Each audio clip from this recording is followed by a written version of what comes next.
Shaun, we talked to Jordan yesterday. He said he kind of gets bored playing safety because you guys are playing so well in front of him. What are your thoughts on Jordan being bored back there? He might as well just keep me bored. What's to say about how well you guys are playing that he feels like that? I mean, it's hard to imagine that happening last year. Everybody been playing well from D-line to linebackers to DBs. Everybody just been playing well. We got to keep it consistent and keep it going for real. That's can't get complacent with this week's game because they got the same people like we got people. So at the end of the day, we just got to play. Shaun, Jeff said yesterday that he has had conversations with you about potentially playing outside, and that's still something you could do. How do you prepare to potentially still go play outside at any time when you've been playing the slot all year? Drill work. Every day I work corner. I still do the slot, but drill work is just what I do. Practicing against KJ or Ben, just drill work and practice for real. That's all. How much do you think about what your role could be in the future? You're obviously somebody who's going to have a decision to make after the season. How much do you think about if you came back next year, whether you'd be playing inside or if you're playing outside? If I came back next year, I don't know what I'd be playing on.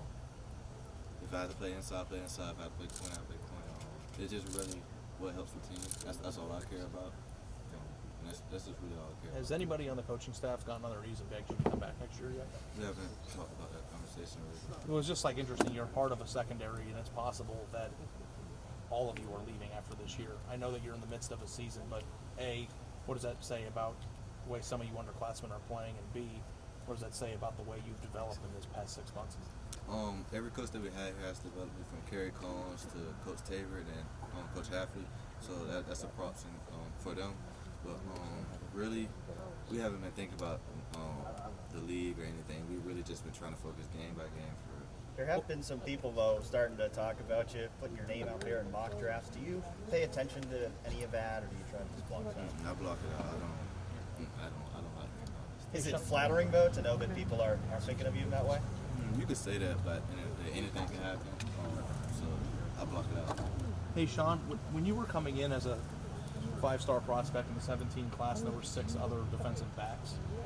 Do you remember your mind frame in that time period when you were coming into a program with a bunch of other people playing the same position as you, what that felt like and kind of what went behind your decision to come here?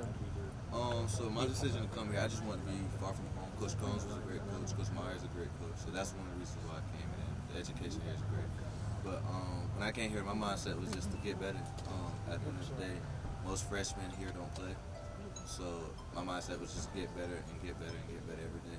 But being a part of a group with 5 others, they're doing it again in 2020. They've got a group of 4 or 5 guys. It's kind of like you at 17. I just don't know if you saw the similarities and can talk a little bit about what that might be like in terms of your development coming in with so many other guys. Because you got other people that you can compete with. They can compete with you.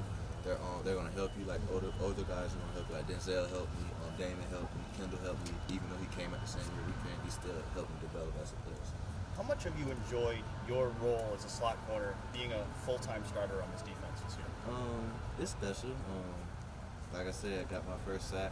Well, I got 2 sacks now, so that's special. That made me happy every day. So. Yeah, you've been doing some of that pass rush, and I think the last game you even lined up at defensive end kind of a couple of times. What's that like, lining up? You one play, you're out there in coverage, the next day you're out there rushing the passer? It's exciting on the field, definitely. Lineman pointing at you, he's coming, and I don't come, or I do come. Like it's just exciting just seeing linemen pointing at you, because that never happened in my life. How much do you think having that position out there all the time kind of confuses offenses and gives them something interesting to prepare for? It confuses them because they see on film the out blitz, so they have to be worried about it. And you got Barron coming inside blitz and not be blitzing. It's tricky for offenses. How challenging is it for you with all the different responsibilities that you might have to take on over the course of the game? It's challenging, but at the end of the day, I want to win, so I have to do what I have to do.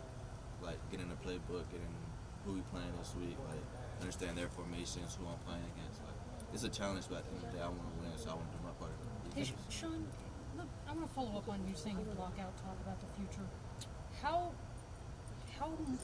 To what extent do you do that? If you got an email with the subject line mock draft, would you delete it before reading it, or would you read it and just not think about it very much?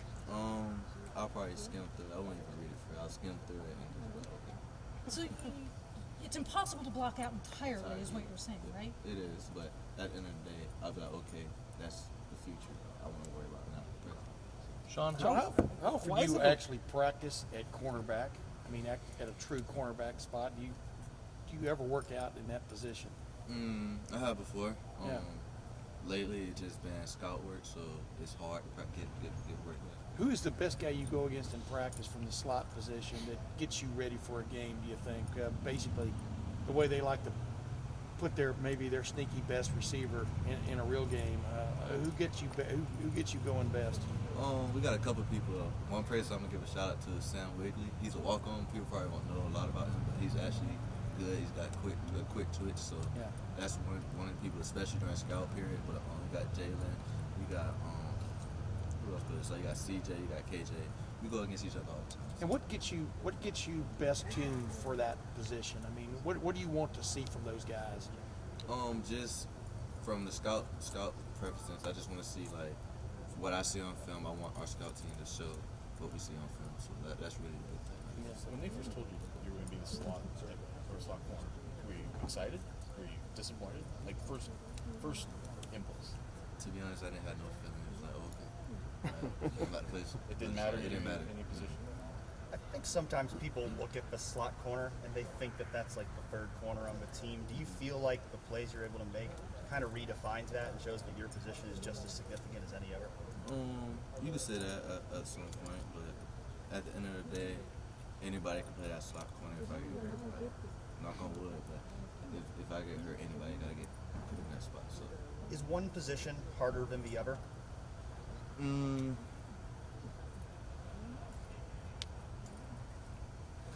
kind of not. It matters who we playing. Like if a team's a heavy run team, then yeah, it's probably gonna be harder for slot corner because you gotta tackle more. But if it's a pass, it's gonna be difficult for both the corner and the slot corner. If someday you were a coach and you had to convince a corner to play slot corner, what would you tell them if you had to sell them on that idea? You get the whole bunch of different things. You get the blitz, you get the be in the box if you like to tackle. It's a lot of different things you get from slot corner. So if I took your computer right now and like looked at your browsing history, I wouldn't find mock drafts in the search bar. I promise you. Swear? I swear. Because like, I don't know what's wrong about dreaming and thinking about it. I feel like if I was in that position, I would think about it every day. I feel you. But at the end of the day, I'm just trying to get to the net. Shaun, That's my dream for real. This one. Shaun, you haven't been touched on either of your sacks this year. Say it again. You haven't been touched on either of your sacks this year. Did you imagine it ever being that easy? Coach Athley said the first couple times it's gonna be that easy, but I had a QB hurry. I forgot what game it was. I got touched, but it was still exciting. So Are you starting to notice opposing offensive lines noticing you a little bit more? sometimes our offensive line still like me kind of amazed when I come sometimes. So. Do you love that little mind game that you can play with offensive yeah, lines? definitely. They start pointing you out and you're like, I got you, I'm not blitzing. They would come somewhere else. But, yeah. Did you have to work going into this year, work on pass rush things in a different way than you had before, so that you could do things like this now? Yeah, I did. Everybody has a defense we do. We do like a certain drill where everybody does it from D-line to linebackers to the safeties to DBs. So it's like, it's a habit now, it's repetition. Shaun, do you have any kind of appreciation for, I mean, this is my view of it anyway, that your position might be the most important position on the defense in terms of keeping a structure that you all want to play with that single high safety. You know, you have to be versatile in your spot. You're not just a slot corner. Like, I don't know, there's a lot on your plate. You're not just covering the guy in the slot. It seems like if the guy in that particular role wasn't able to handle all of it, then the rest of the defense might kind of fall apart. Is that the right way to view it? Not really, not in my opinion.